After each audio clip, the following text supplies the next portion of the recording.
So it's Mr. Stark back with the project that we just built on the computer, and now we're going to see the interface from the laptop,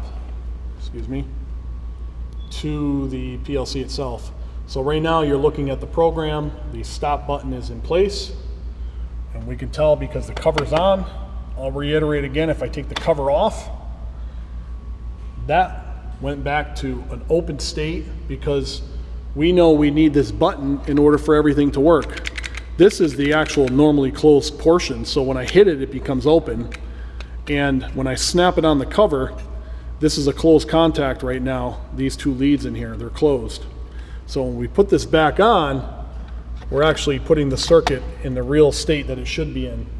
So if you're in, Alaska and you're trying to monitor the machine from Connecticut, you're able to see that the stop button is functional.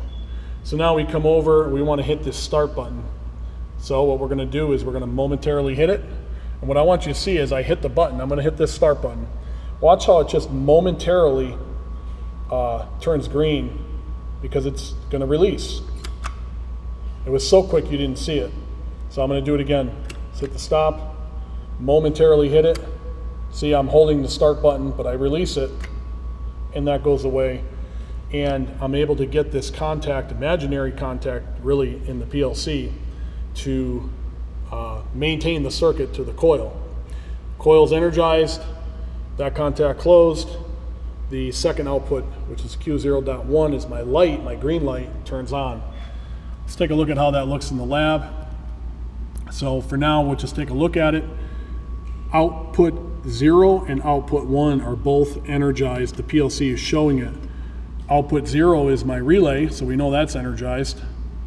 And output 1 is my green light on the side of my motor starter. We know that's energized. And we can look at the wiring that we needed to get there. This goes into the stop start button. This is the feed. So both of those buttons have that feed. And the coil is the brown wire. I'm sorry, the stop button is the brown wire. The start button is the blue wire input. Coming off the bottom of the trainer, you can see here I've got two outputs. This black wire goes to my coil. This brown wire goes to my green light on my terminal strip. And the PLC is making all this happen. You'll also see that the input 0 is made because my cover is on my stop start.